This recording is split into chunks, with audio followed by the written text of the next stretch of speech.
ప్రభు మనకు మరలా ఈ సమయమున ప్రేమించి మరలా మనకు కరుణం ఇస్తూ వచ్చాడు. అందును బట్టి మరలా మనము మరొక విందులో దేవుడు తీసుకొచ్చాడు. విందు అంటే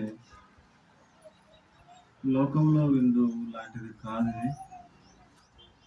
లోకంలో విందు చూసుకుంటే ఎంతో మధురంగా కాబట్టి కనిపిస్తూ ఉంటుంది. కానీ ఇక్కడ ఆత్మీయమైన విందులోకి వచ్చాం.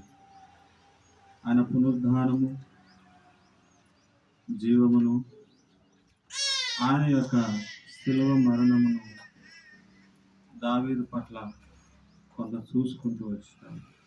ఇప్పుడు రెండోదిగా భక్తుడైనటువంటి పౌలు సౌలుగా ఉన్నప్పుడు, మరి పౌలుగా దమస్కులో దర్శించినప్పుడు, కళ్ళు తెరవబడినప్పుడు యేసుక్రీస్తు ఆ శిలువను గురించినటువంటి శుభవార్త, మరణము గురించి ఇంటింటా రొట్టె విరుచుట దేవుడు తనకిచ్చినటువంటి నమ్మకమైన పని కొనసాగిస్తూ వచ్చినాడు.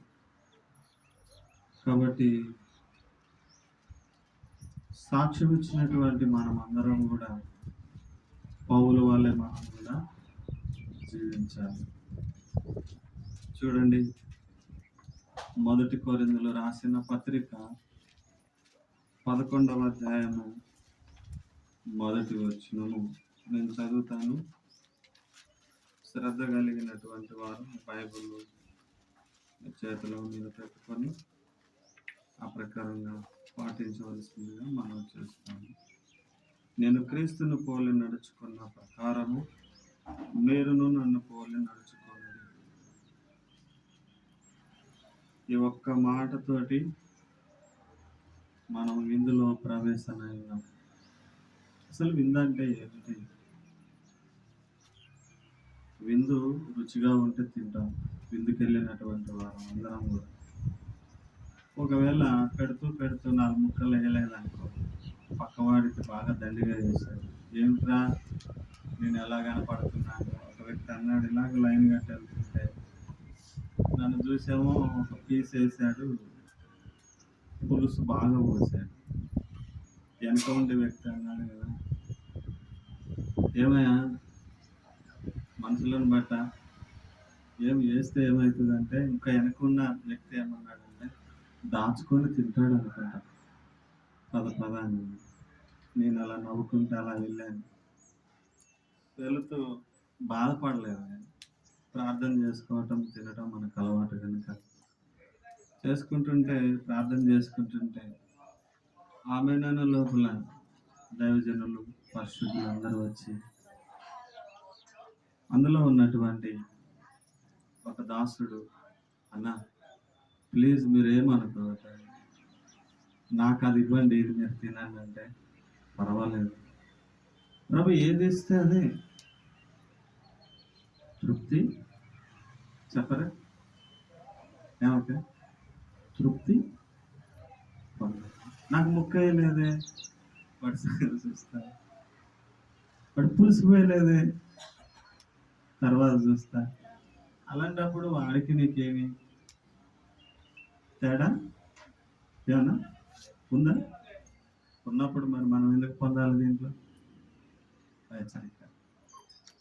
కాబట్టి ఆ విందులోనే శరీరపరంగా అంతగా నువ్వు శరీరం కొరకు పోరాడితే, మన కొరకు ప్రాణం పెట్టి తిరిగి ఆయన శరీరాన్ని ఏం చేసినాడు? ఆహారముగా, ఆయన రక్తమును పానీయముగా, ఈ రెండోటి కలిపి ఏం చేసినాడు? జ్ఞాపకము చేసుకోవడానికి నీ ముందు నా ముందు ఆయన శరీరమును, ఆయన రక్తమును సిద్ధపరుస్తూ వచ్చినాడు.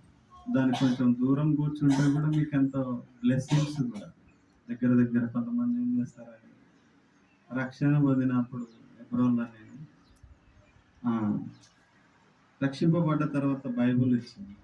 బైబుల్ చదువుకుంటూ పక్కన అలా కూర్చుంటుంటే బలవర్తమానము దైవజనులు చెప్తా ఉంటుంటే, పెద్దలు చెప్తా ఉంటే వెళ్ళి దాన్ని పట్టుకోవాలి, కొద్దిగా అలా ముట్టుకోవాలి, దాని దగ్గర కూర్చోవాలి అనిపించేది.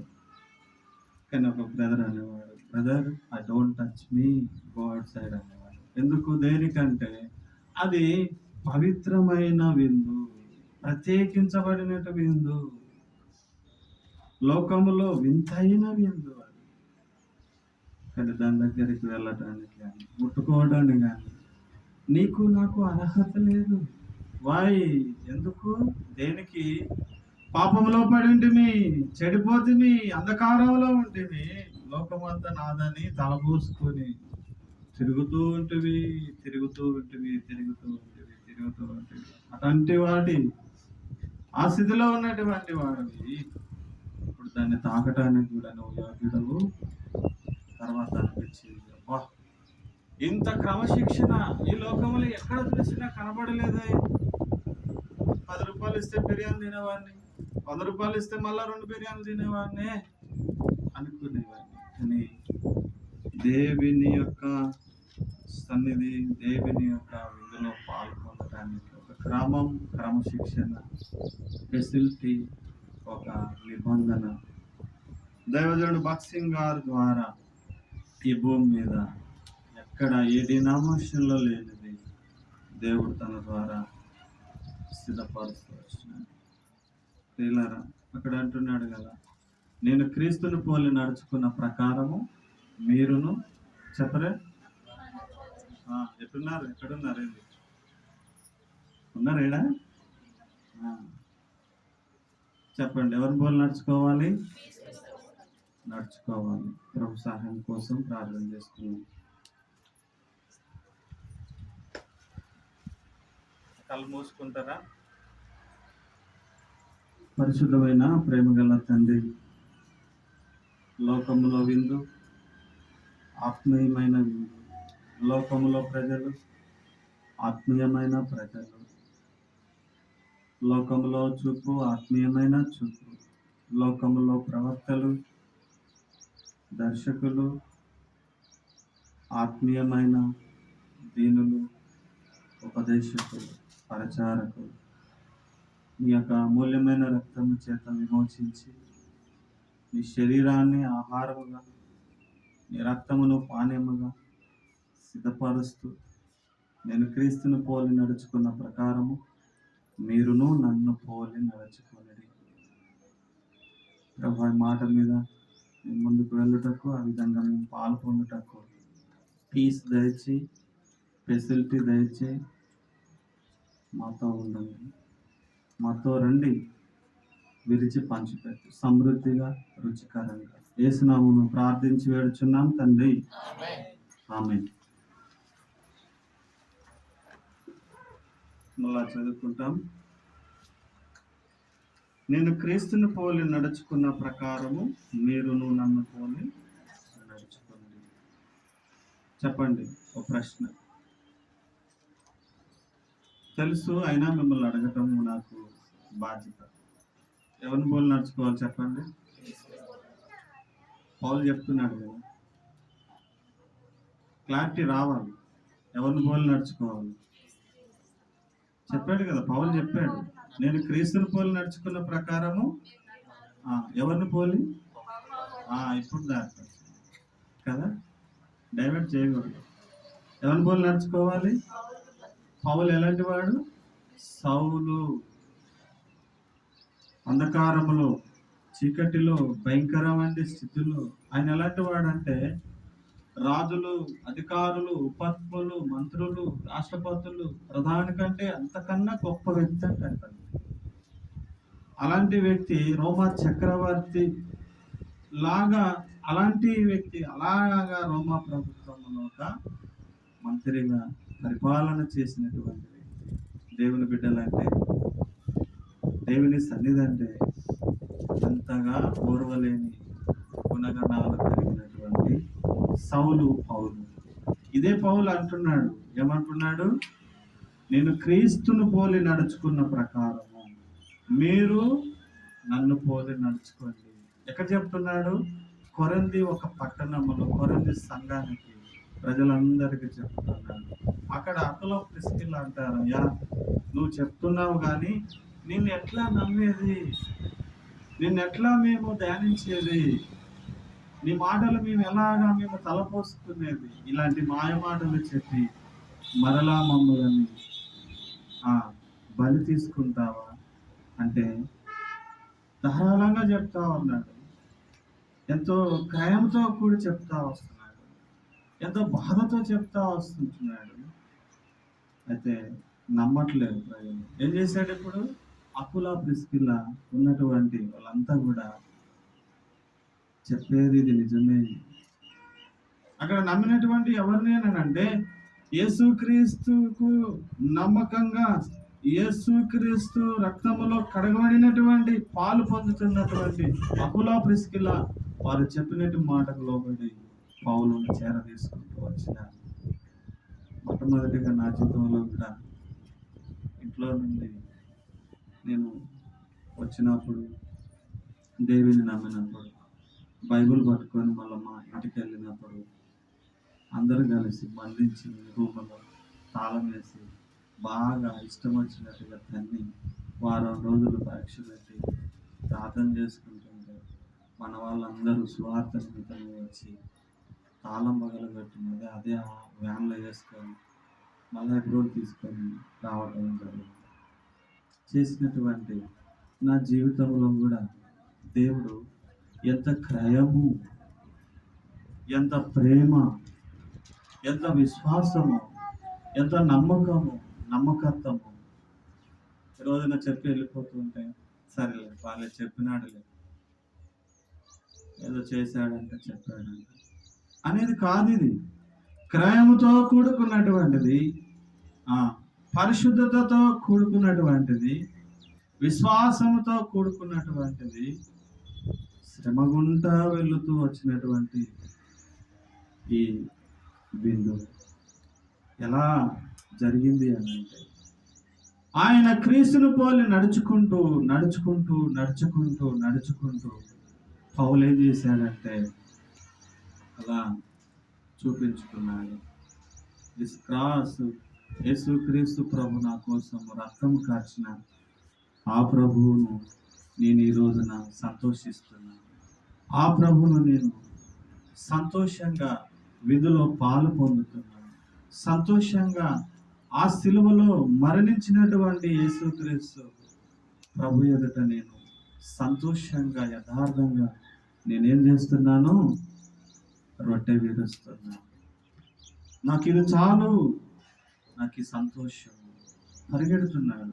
ఓ ఇంటి దగ్గర ఇచ్చినాడు, ఓ ఇంటి దగ్గర ఇచ్చినాడు, ఓ ఇంటి దగ్గర ఇచ్చినాడు, ఓ ఇంటి దగ్గర ఇచ్చినాడు, ఓ గ్రామంలో ఇచ్చినాడు, ఓ జిల్లాలో ఇచ్చినాడు, ఒక మండలంలో, ఒక చిన్న కుగ్రామంలో కూడా ఒక ఇద్దరున్న కాడ, ఓ నలుగురున్న కాడ, ఓ ఐదుగురున్న కాడ, ఓ 10 మంది ఉన్న దగ్గర యుద్ధం మీదకి వెళ్ళి ప్రార్థన చేసి ఆ ప్రకారంగా దేవుడు ఏదైతే చెబుతూ వచ్చినాడో అదే నెరవేరుస్తూ వచ్చినాడు. చూడండి, అదే అధ్యాయం 3వ వచనంలో ఒక మాట అంటాడు. ఏమంటాడు? ప్రతి పురుషునికి శిరస్సు క్రీస్తు అని, స్త్రీకి శిరస్సు పురుషుడని, క్రీస్తునకు శిరస్సు దేవుడని మీరు తెలుసుకొనవలనని కోరుచున్నాను. 4వ వచనం, ఏ పురుషుడు తల మీద ముసుగు వేసుకొని ప్రార్థన చేయను లేక ప్రవచించును. చాలు అన్నమాట. ఏమైంది? పురుషుడు స్త్రీ, స్త్రీను పురుషుడు, ఇందులో చాలా వ్యత్యాసం కలిగి ఉంది. భర్త భార్య, భార్య భర్త విషయంలో, కుటుంబ విషయంలో అపోస్తల కార్యం 2:42 చూస్తే మీరు అపోస్తల బోధ సావాసము రొట్టె విరుచుట ఎడతెగక ప్రార్థన చేస్తున్నటువంటి ఈ యొక్క గుంపు ఎలాంటి గుంపు అంటే స్థిరమైన గుంపు, నమ్మకమైన గుంపు, పునాది కదిలించబడినది స్థిరమైన గుంపు. ఈ గుంపు ఎలాంటిదంటే దేవుని పట్ల ఆశ, ఆత్మల పట్ల భారము పౌలు నేర్పిస్తూ వచ్చినాడు. ప్రార్థన నేర్పించాడు, ఐక్యత నేర్పిస్తూ వచ్చినాడు. స్త్రీ విషయంలో బాగా హెచ్చరిస్తూ వచ్చినాడు.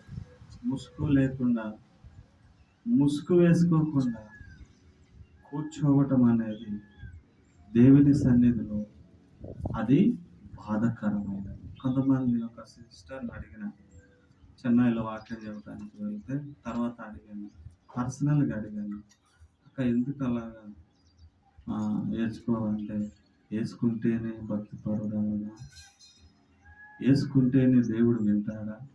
అలా కాదు, అంటే షరతులు ఏం నేను చెప్పట్లేదు, ఆత్మీయంగా బలపడటానికి చెప్తున్నా. అంటే నేను ఆత్మీయురాలు కాదా?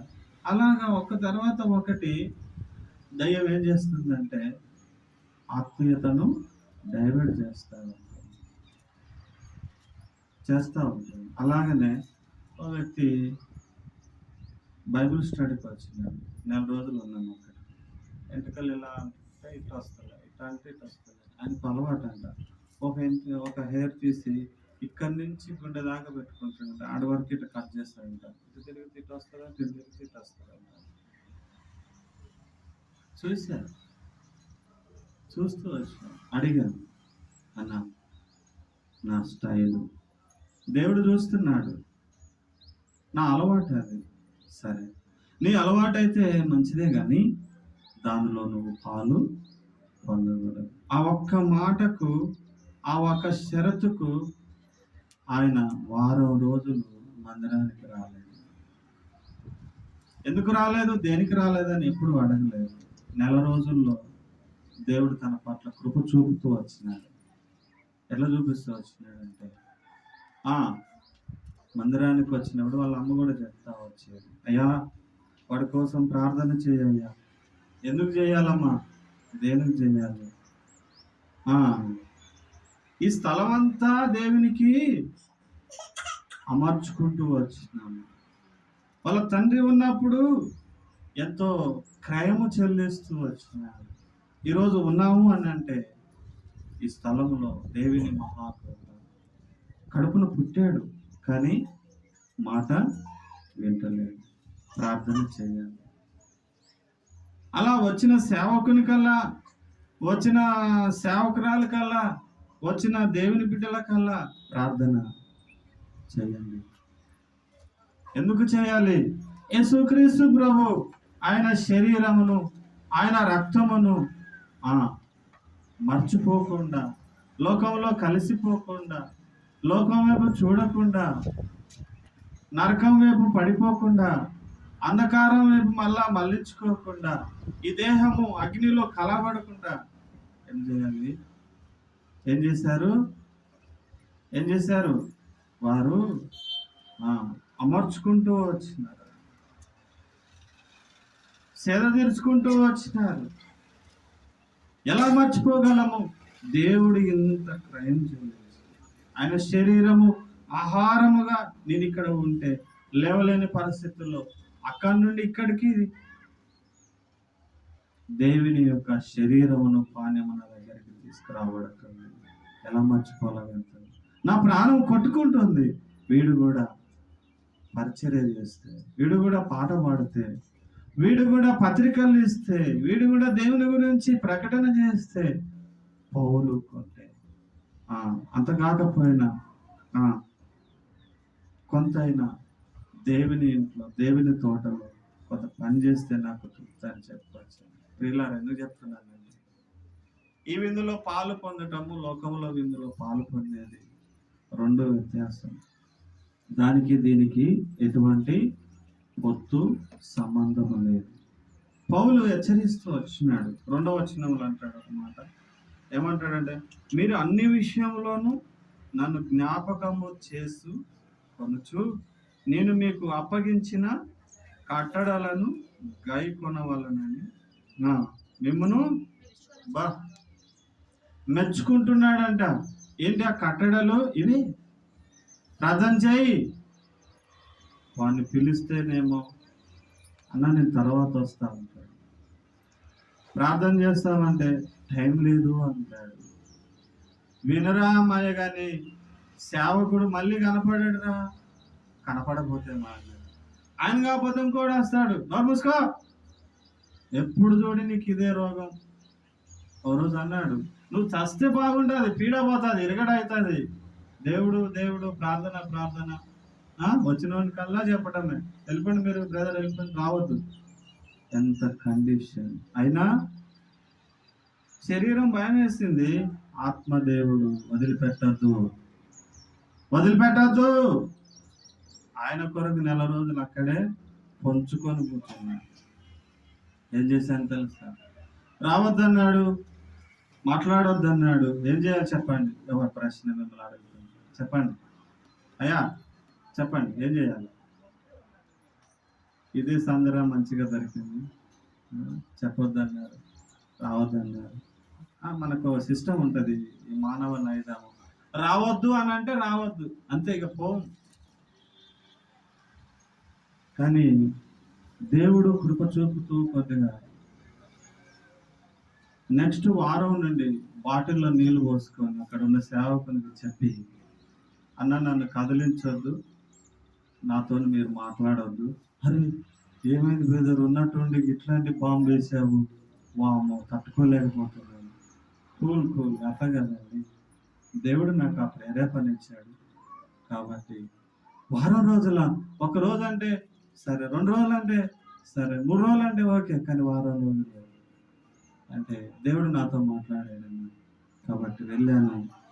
వెళ్ళిన తర్వాత రూమ్ తాళం వేశారు, ఎప్పించేశారు, లోపల కూర్చొని ఆ వాటర్ బాటిల్ తాక్కుంటూ ఒక్కొక్క చుక్క, బుక్క నిండా కూడా కాదు, ఒక్క చుక్క, వారం రోజులకు సరిపోవాలి ఈ బాటిల్.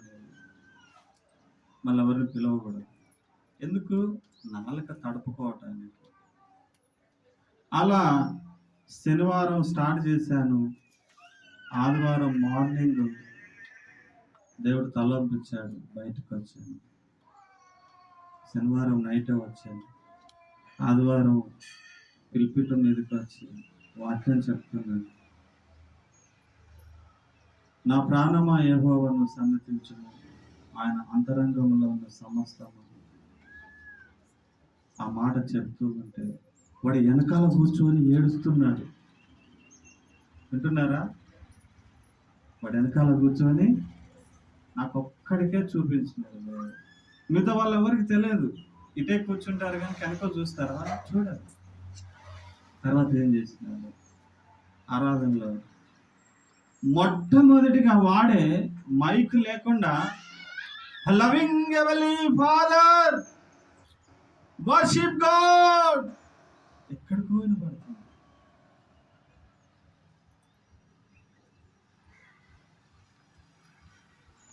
అంతకుముందు చెప్పాము, ఎవరు వెనక్కి తిరిగి చూడద్దు, ఏమైనా మీ హృదయాలను కదిలించకూడదని. సేవకుడు మేము అందరం కలిసి అలాగ పాటిస్తూ వచ్చినాం. ఆ తర్వాత బలవర్తమానం ఇచ్చాము.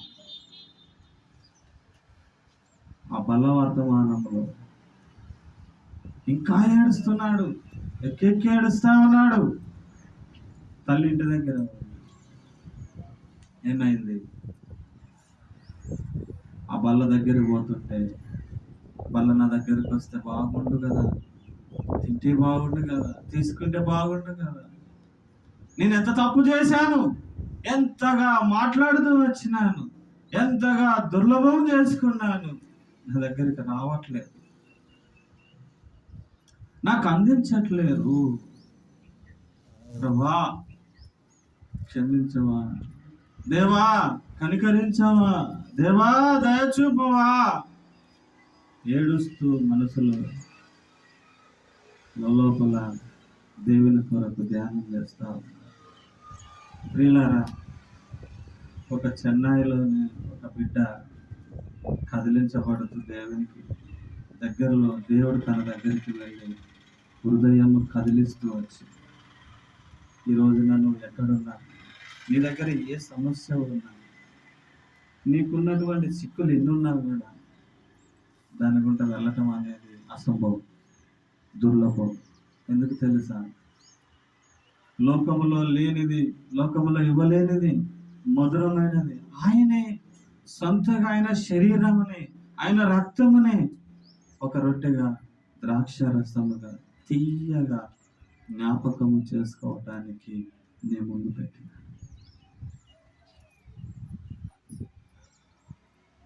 తర్వాత దగ్గరకు వచ్చాడు. ప్రైజ్లాడు బాగున్నారు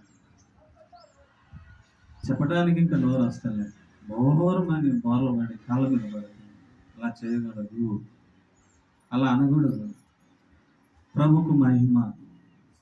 నీ కొరకు నా కొరకు ఆ కలవరి సిలువలో బహిరంగంగా సిలువ మోస్తూ వచ్చినాడు కదా.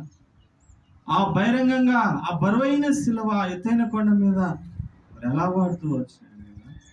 బహిరంగంగా ఆ సిలువ మీద పక్కన బల్లెముతో పొడవబడుతూ వచ్చినాడు కదా. బహిరంగంగా అందరికీ కనపడేటట్టుగా ఆ సిలువ మీద అందరి ముందు అందరికీ వినపడేటట్టుగా నువ్వు దేవుని కుమారుడవు అయితే దిగిరా అన్నాను కదా. కనబడుతూ వచ్చాను కదా. కాబట్టి అదంతా కూడా ఏమయ్యింది? మార్చబడుతూ వచ్చింది, గుద్దబడుతూ వచ్చింది, మెత్తటి పిండి చేయబడుతూ వచ్చింది.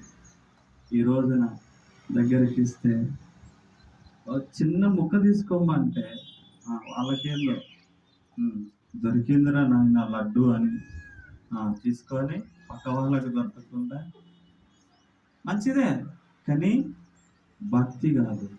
కొంతమంది భక్తి వేషాలు వేసి భక్తితోటి తింటేనే బాగుంటుంది, తీసుకుంటేనే బాగుంటుంది, నా భక్తిది రుజువు చేసుకోవటానికి ఏం చేస్తాడంటే తీసుకుంటాడు. 10 మందిలో వెళ్తున్న వాడి పళ్ళన్నీ ఓడిపోతాయి.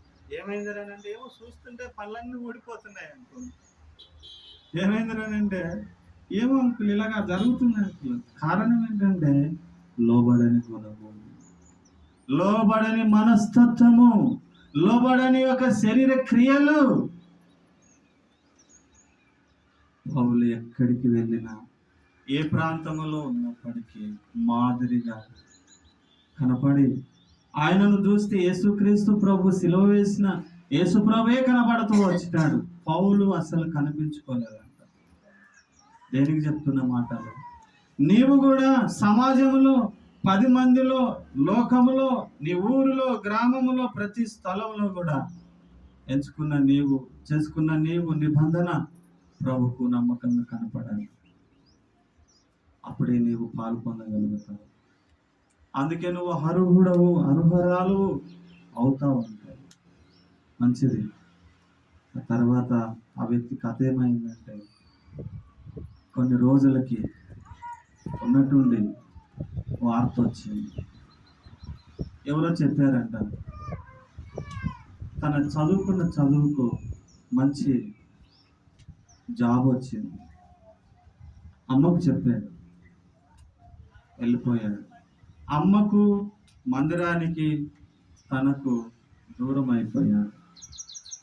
దూరం అయిపోయిన తర్వాత తన చెల్లె ఒక్కతే తల్లికి సహకరిస్తూ వచ్చింది. ఆమె కూడా సమర్పణ చేసుకుంటూ వచ్చింది తల్లితో. ఇంకా ఏమి లోకంగా కాకుండా ప్రభుకు సమర్పిస్తూ వచ్చింది. ఇతను ఏమైపోయాడు? చూస్తూ మంచిగా ఉండి చాలా దుఃఖశీలపై సాటిస్ఫాక్షన్ అయిపోయి అన్ని విధాలుగా పాల్పొందాడు. ఓ రోజు వచ్చినాడు. బిడ్డ వచ్చినావా?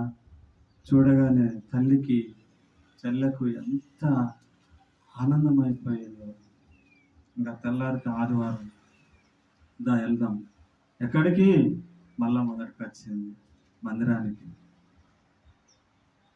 అమ్మా, నాకు రావటం కొంచెం ఆలస్యం అవుతుంది, మీరు వెళ్ళండి. మరొకసారి అన్నాడు.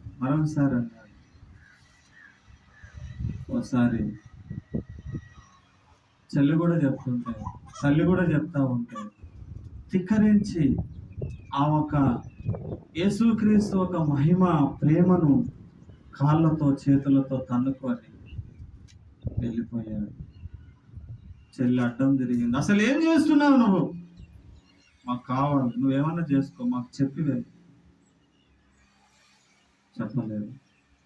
లాగి ఒకటి పీకి అవతల పడేసి వెళ్ళిపోయాడు.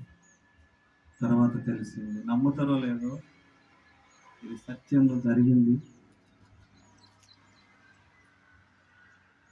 ఆయన చేసే పని భయంకరం అంటే సప్లై అంటారు. ఏంటిది? లోపల ఉన్నటువంటి ఎవరికి తెలియకుండా మానవ బాంబులు అవన్నీ మూటలు తీసుకొని అలా సప్లై చేయటం. ఇది డ్యూటీ అంటారు ఏమన్నా?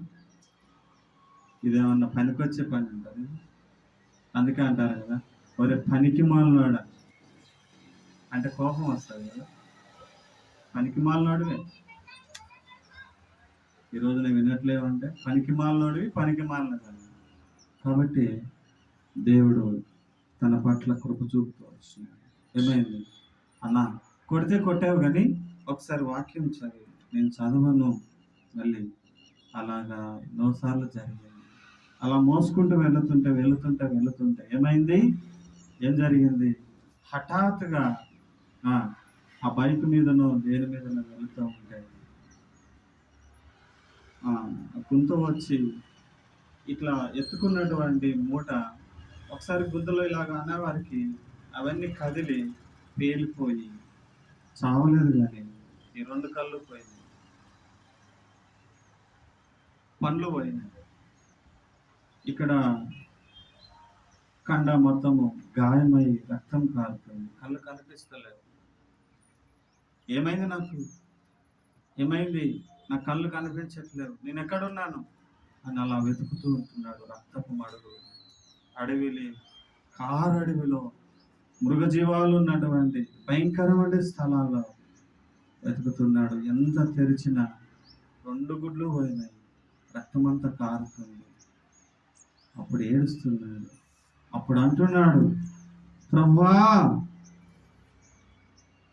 ఆఖరిగా క్షమించు, ఆఖరిగా నన్ను రక్షించుమని ఆ రక్తం మడుగులోనే దేవునికి పశ్చాత్తాప పడుతూ వస్తున్నాడు. ఆ టైంలో అక్కడెవరో చూసి వెళ్ళి తీసుకొని వాళ్ళ ఇంటి ముందర పాడేస్తే, ఎవరు ఇతను మా దగ్గర తెచ్చినావంటే తల్లికి తెలవకాని గుండె బాతుకోవాలి, ఏడ్చుకుంటూ మారుడా అని ఏడవటం. ఆ తర్వాత కొన్ని దినాల తర్వాత గాయాలన్నీ కొద్దిగా మానుతుంది. అప్పుడు అన్నాడంట చెల్లెతోటి, అమ్మా ఒక్క వాక్యము చదివిపెట్టవా? ఇష్టం లేదు కదా, ప్లీజ్ రా, అలా అనవుతురా, ఏదో తెలవక అన్నాను. తల్లి ఏం చేస్తుంది తెలుసా? తల్లికి చెప్తే అనేకులు అంటుంటే ఏమన్నారు తెలుసా? నీకు జరగటం ఇది, వాడికి అలా జరగటం మంచిది, దేవుడు నాకు కృప చూపుతూ వచ్చినాడు. అలా చేయకపోతే నా ప్రభు దగ్గరికి, ఆ ప్రభు ఒక శరీరము, ఆ ప్రభు ఒక రక్తము, ఆ విందులో పాలు పొందేవాడు కాదు.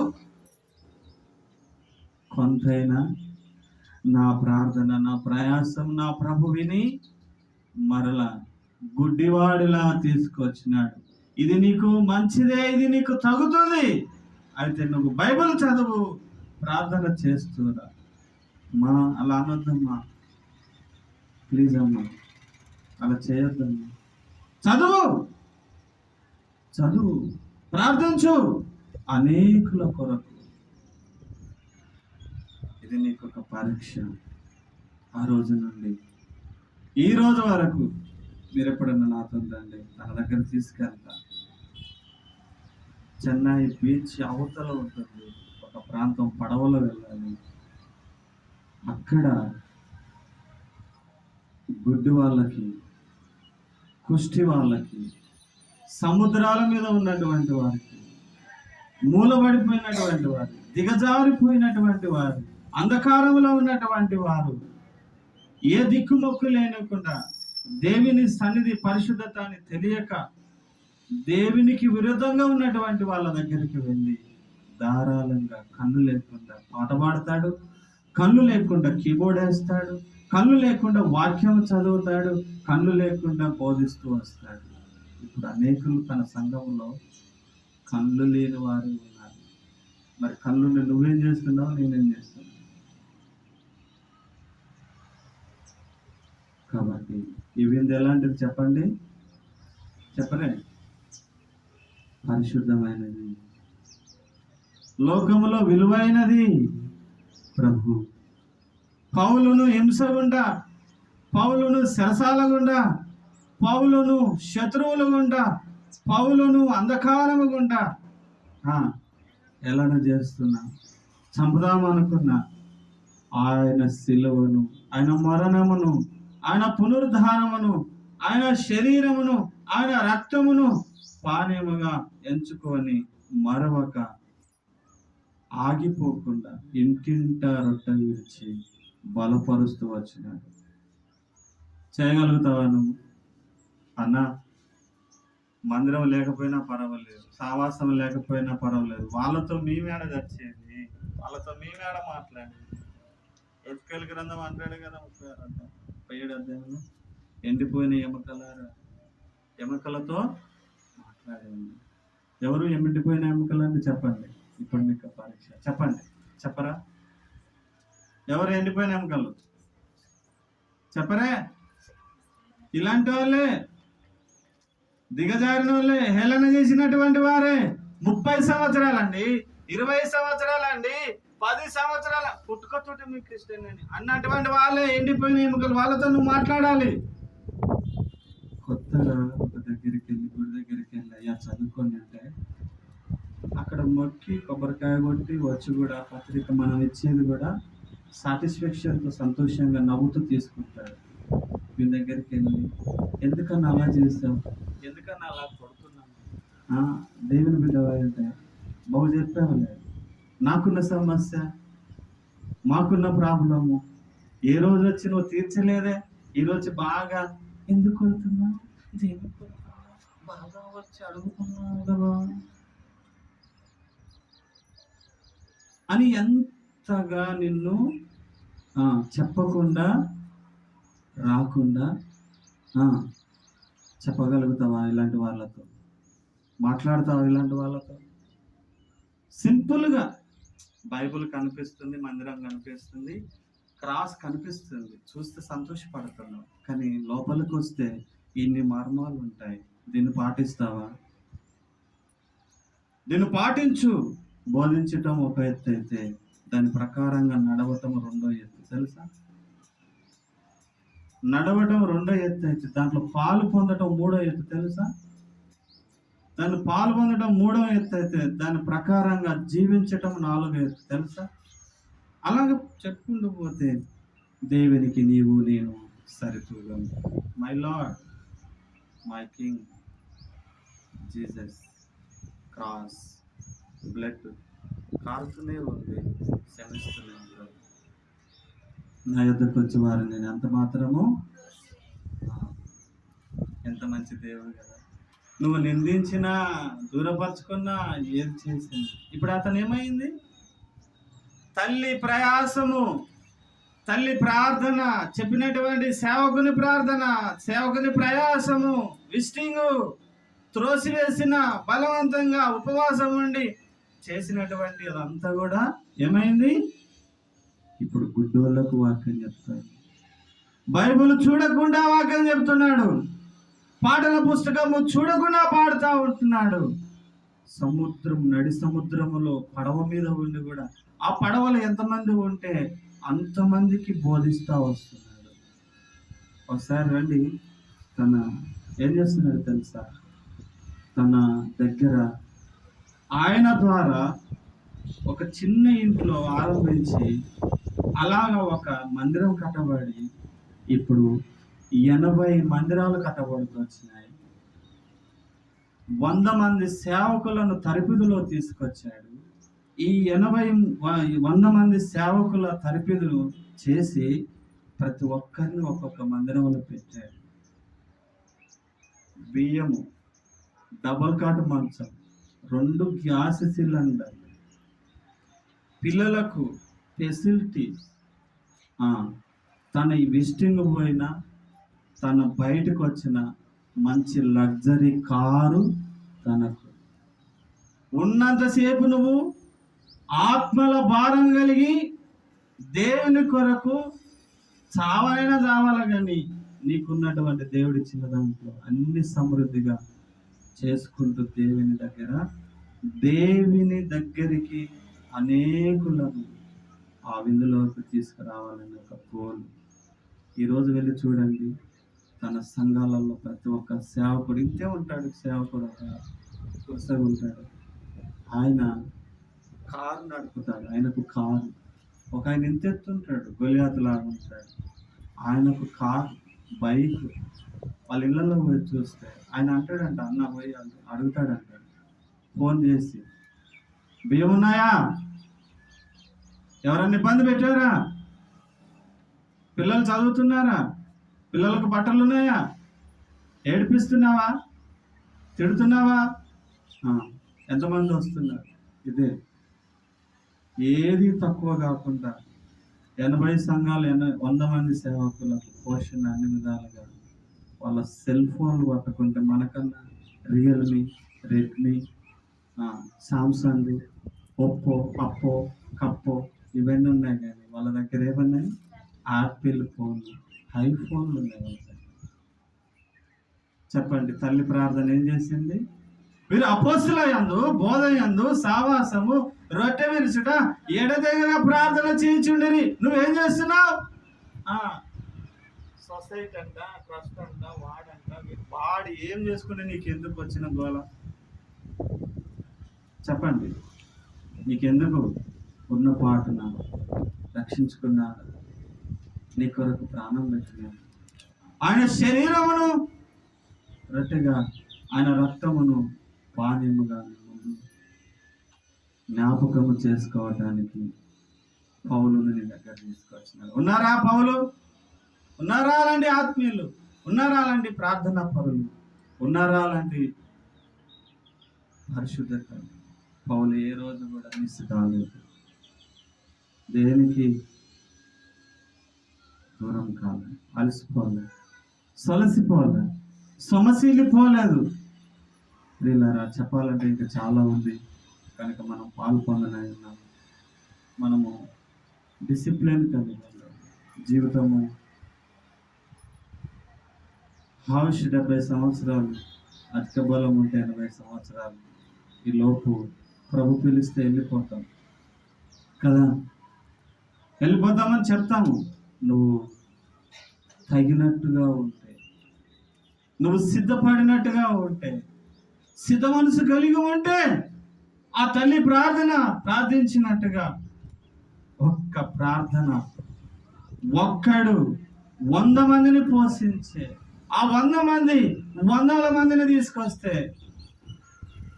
ఆ ఏరియా అంతా చూస్తే పరలోకాన్నే చూసినంత ఆనందం.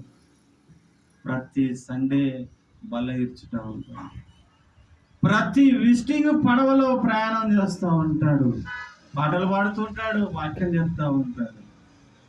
ఒకసారి అయితే ఆ పడవలోని బల్ల ఇస్తూ వచ్చినాడు. ఎందుకు చెప్తున్నానంటే, ఒకసారి అడిగిన, శ్యామన్న కళ్ళు నొప్పి పెట్టట్లేవా, తల నొప్పి పెట్టట్లేదా? అన్నా, నీకు తెలియంది ఏముంది? దేవుని యొక్క సన్నిధిలో పరిగెడుతుంటే, చెప్పుకుంటూ పోతుంటే తలనొప్పి తీసేశాడు దేవుడు, బాధ తీసేశాడు దేవుడు, లోకం వైపు చూడకుండా కన్ను 2 తీసేశాడు. ఇంతకన్నా భాగ్యం ఏం కావాలన్నా? ఒకవేళ కళ్ళే కనుక పోకుండా చెయ్యో కాలు వెళితే మరలా ఆ కుంటోనితనంగా కూడా నేను మామూలుగా చేసేవాడు కాదు. అందుకే 2 కళ్ళు లేకుండా ఈ స్థితిలో ఉంచాడు. ఇది నాకు మేలే. ఎంచుకుంటావా? సిద్ధపడతావా? అలాగా ఉన్నట్టయితే, నేను క్రీస్తుని పోలి నడుచుకున్న ప్రకారం మీరు నన్ను పోలి నడుచుకోండి. ఎవరి పోలి నడుచుకోవాలి? ఐజాక్ అన్న, వాళ్ళ కుటుంబాన్ని, టెంపుల్న, ప్రాంతాన్న, ఎవరిని పోలి నడుచుకోవాలి? చెప్పండి, ఎవరిని పోలి నడుచుకోవాలి? కాబట్టి మందిరానికి వచ్చేటప్పుడు ఆ ముసుగు, ఆ పురుషుడు, వీళ్ళందరూ కూడా చూపిస్తూ వచ్చినాడు. సమయం లేదు కనుక ప్రభు చిత్తమైతే మరలా ఈ ప్రార్థన కూడా మళ్ళీ వస్తే మళ్ళీ మనము పాల్పొందుతాం. ప్రియులారా, మీ కొరకు తాను తగ్గించుకొని నచ్చించుకోకుండా ప్రభు నీలమైపోయి నిన్ను నన్ను జ్ఞాపకం చేసుకున్నాడు. నిన్ను నన్ను ప్రేమిస్తూ వచ్చినాడు. నిన్ను నన్ను ఆయన దేవుని సన్నిధిలో తండ్రి దగ్గర చూడాల ఆశ, కోరిక. ఆ దేవుని రాజ్యంలో దేవునితో గొప్ప విధేయుడుగా దేవునికి నువ్వు చిరునవ్వుతో కనపడాలని దేవుని ఒక ఆశ. అందుకే నీ జాబు చూడట్లా, నీ కులం చూడట్లా, నీ మతం చూడట్లా కదా. నువ్వు చిన్నగున్నావని చూడట్లా, నువ్వు పెద్దగున్నావని చూడట్లా, నువ్వు ఎంత తెస్తున్నావని చూడట్లా. కాదు, అవన్నీ కాదు. దేవునికి యథార్థత, యథార్థత ప్రాముఖ్యమైనది. దేవునికి ఆత్మీయత, విధేయత, పౌలు వల్లే సహించుట, అది కావాలి. అలాగున్నట్టయితే నిజంగా నువ్వు ఒక్క 2 నిమిషాలు మేము మీకు వదిలేస్తాము. పరీక్షించుకొని ఆ విధంగా పాల్పొందుదాం. ప్రభు మనకు సహాయము చేయనుగాక. God bless you. Thank you very much.